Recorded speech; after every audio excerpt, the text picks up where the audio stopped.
Bonsoir à tous, je me présente, je m'appelle Blackfire et comment dire ça on va continuer la suite de Spider-Man Live Story, c'est un énorme carton. Merci à vous tous, je m'attendais même pas, je vais être honnête avec vous. Mais je vous remercie de tout ça et on va poursuivre avec une des meilleures histoires de Spider-Man de tous les temps. Je suis bugué là. C'est l'intro la plus dégueulasse que j'ai fait. Allez, pour me défendre, il est presque 5h30 du matin. Donc voilà, quitte à pas trouver le sommeil, autant être efficace. Et pour le coup, j'ai trouvé une bonne idée d'être efficace, c'est la lecture. Je l'ai trouvé non. On va poursuivre. On s'est arrêté à un moment important, parce que en fait, comment il s'appelle je peux pas vous expliquer comment il a su, mais MJ était en danger. Enfin, MJ, Gwen Stacy plutôt. Et donc du coup, voilà, Spider-Man va intervenir au laboratoire, là où il y a Gwen Stacy et bien évidemment le professeur Miles Warren. Et comme quoi le destin est parfois dur, parce que vous allez comprendre ce qui va se passer. Harry va devenir le bouffon noir. Alors je pense pas avoir déjà vu un bouffon comme ça dans les comics, pour être honnête avec vous. J'en ai vu des rouges, j'en ai vu des verts, j'en ai vu le Goblin orange, le gris, Demon Goblin et le noir. Voilà. Enfin, le noir avec Life Story. Et du coup, bien évidemment, Spider-Man va essayer de sauver Gwen Stacy et va affronter le bouffon noir dans ce duel.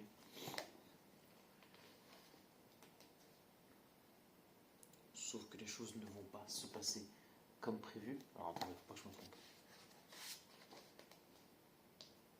Ouais, en fait, comme il s'appelle, c'est très compliqué à expliquer, mais on va dire que Norman Osborn l'a envoyé détruire le labo du professeur Miles Warren. Je pense pas que c'était pour s'attaquer à Gwen Stacy. Mais chose il va se passer quelque chose d'extrêmement dramatique, à un point qui va à la fois détruire la vie de Harry et de Peter, et ça va être extrêmement dramatique, parce qu'en gros il a balancé une bombe, et en fait là où il a balancé une bombe, il y avait un corps de Peter Parker, de Gwen Stacy, et un troisième, Peter Gwen.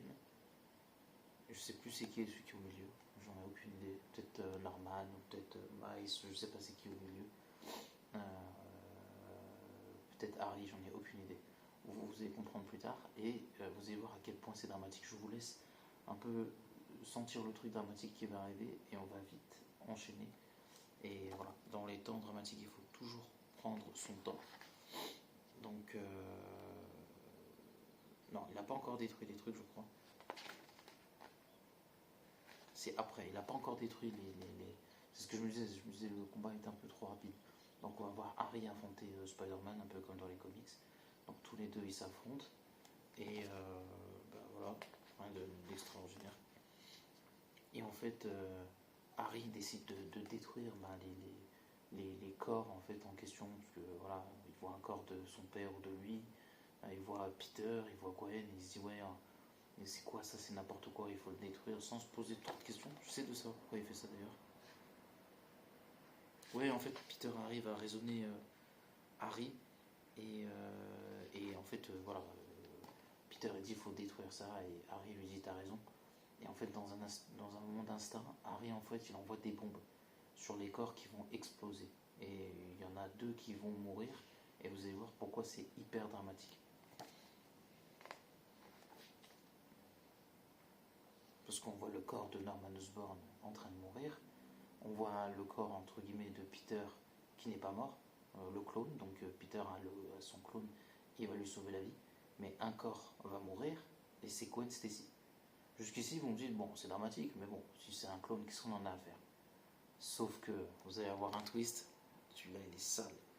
Et en fait, Miles Warren, ce qu'il a fait, la Gwen Stacy qui est à côté, là vous voyez, c'est un clone. Et celle qui était en incubation, c'était l'original. Donc en gros, quand Harry il a balancé les bombes, il a tué le clone de son père, on s'en fout. Il a failli tuer le clone de Peter. Bon, c'est pas cool, mais ça passe. Mais il a surtout tué Gwen Stacy en fait. Et Harry il a compris ça. Et Peter, en fait, il a vu sa femme mourir, sa fiancée. Et en fait, c'est horrible parce que t'as la clone qui voit tout ça. Et en fait, en termes de dramaturgie, t'es au maximum là. On peut pas faire pire, pour tout le monde en fait. Parce que Peter voulait les détruire, Harry l'a fait.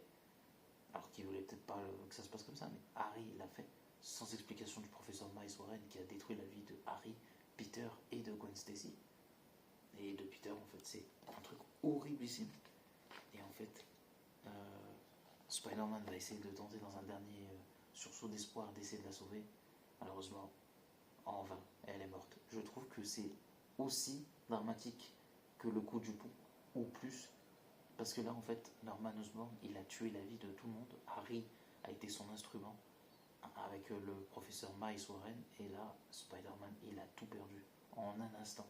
Et ça équivaut à ce qui s'est passé sur le pont. Et en fait, en un instant, c'est horrible parce que le temps que tu captes que ta femme, en fait, est en incubation et que le salopard, en fait, s'est dit ouais, peut-être que je la sortirai un jour pour être avec elle. En attendant, je me suis servi du clone. Mais le gars, c'est un psychopathe de fou, Miles Warren, le chacal, quoi. Il lui a fait vraiment une action de chacal pour le coup. Et là, Peter, en fait, il a perdu sa femme pour des Trafalgar. Harry va vivre avec ça toute sa vie. Ouais, bref, on commence très très fort. Et comme quoi, Gwen Stacy ne survit pas aux années 70, comme quoi c'est le destin, c'est les comics, c'est la vie. Donc Peter, le clown, Ben Reilly, va se retrouver avec Gwen Stacy et ils vont être ensemble. Ce qui est paradoxalement assez ironique, parce que Peter, en fait, a perdu sa femme Gwen Stacy. Il y a un peu l'image des comics où voilà, MJ n'est plus avec Harry, Peter a perdu Gwen, il est complètement dévasté et anéanti, ce qui est totalement normal. MJ va se retrouver avec Peter et on va voir une histoire exceptionnelle entre les deux. Et en fait, Peter il dit à Mary Jane, je fais plus rien, en fait, je n'existe plus. En perdant Gwen, j'ai perdu tout le reste, chose que je comprends tous les jours, hélas. Donc je comprends sa tragédie, son désarroi. Et là, les gars, ça c'est exceptionnel. Ça c'est de la dramaturgie qu'on voit. Moi, voir Peter dans son appart, voilà, pour moi, il y a des trucs qui étaient intéressants dans Brand New Day, mais ce que vous ne comprenez pas, c'est que vu que c'est pas plus développé, il n'y a que de la frustration en fait. Ça aurait été développé avec un excellent méchant, je vous jure, ça aurait été mais exceptionnel. Comme les jeux Marvel Spider-Man ils ont fait. Là, je ferme ma bouche, je vous dis bravo, c'est un chef-d'œuvre. Malheureusement, le film ne le fait pas, et donc du coup, on reste sur un goût d'inachevé, et c'est assez frustrant. Donc voilà, je dis pas qu'il n'y a pas du potentiel pour faire beaucoup mieux, parce que le potentiel il est là, les histoires sont là. Donc il peut faire beaucoup mieux. Il faut juste les pousser à faire beaucoup mieux. C'est aussi bête que ça, il n'y a rien de mal à faire ça.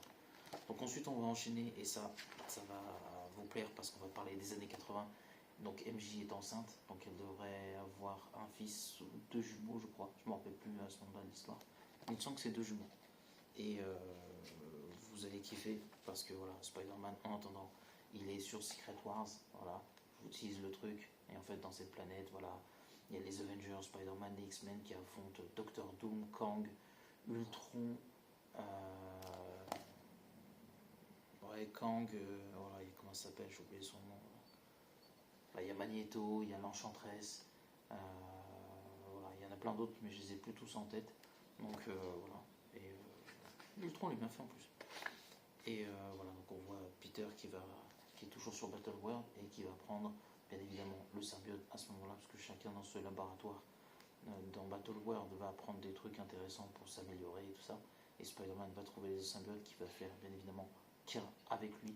Et vous connaissez la suite de l'histoire. Spider-Man en costume noir va être tout simplement phénoménal. Et bien évidemment, il va revenir sur Terre et il va trouver une autre menace bien terrestre pour lui. Et il va se retrouver, voilà, on voit que MJ a peur de Peter quand il est en costume noir. Ça fait référence au fait qu'elle rencontre Venom un peu plus tard dans l'histoire. Donc voilà, il a deux enfants qui vont s'appeler Claire et Benjamin. On voit Vision là, je sais pas pourquoi il arrête un vaisseau ou un missile, je sais plus pour quelle raison. Je crois aidé de Captain Marvel, si je dis pas de bêtises. Ah oui, c'est Secret Invasion, je crois, c'est un truc comme ça.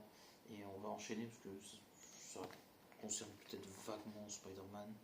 Et voilà, je sais plus ce qui se passe. Et en fait, à ce moment-là, ça reprend un run, mais évidemment de Kraven. Et là, on va en profiter, on va faire une pierre deux coups avec Life Story. Parce qu'on va parler de Kraven, la dernière chasse. Parce que j'ai pas le comics, je l'avais, mais je l'ai plus. Donc, du coup, voilà, l'histoire elle se poursuit. Donc, on voit voilà, Peter qui parle à Reed Richards du costume et avec tous les gens qui sont autour de lui. On poursuit. Ça, c'est super bien fait. Donc, on voit Peter, voilà, pour l'instant en costume normal, il n'utilise pas le costume noir. Et il va tomber nez à nez, normalement, avec Kraven, le chasseur, qui se déguise en Spider-Man pour le tuer et prendre sa place. À force d'humiliation et de moquerie, tout ça, Kraven est devenu un peu le supérieur Spider-Man en tuant, entre guillemets, Spider-Man, et il va l'enterrer vivant, il va finir dans le coma. C'est assez compliqué de savoir s'il le tue ou il l'amène dans le coma, on va dire que c'est un peu les deux. Donc voilà, il va finir soit mort, soit dans le coma pendant 2 semaines à peu près. Et en fait, dans cette partie de Life Story, en fait, ce qui va se passer, c'est que le symbiote va réveiller Spider-Man dans cette partie. Dans le comic, c'est pas pareil. Dans Kraven the Hunter, il y a Vermine qui est une sorte de monstre rat que Kraven a traumatisé. Et en fait, si au bout de 2 semaines, il va être dans le coma et il va sortir de sa tombe, on va avoir à peu près le même procédé, sauf que le symbiote va retrouver Peter Parker et il va refusionner avec lui. Et techniquement, il va redevenir Venom. C'est un peu compliqué à expliquer ça. Mais qu'est-ce que c'est bien écrit, qu'est-ce que c'est bien fait aussi.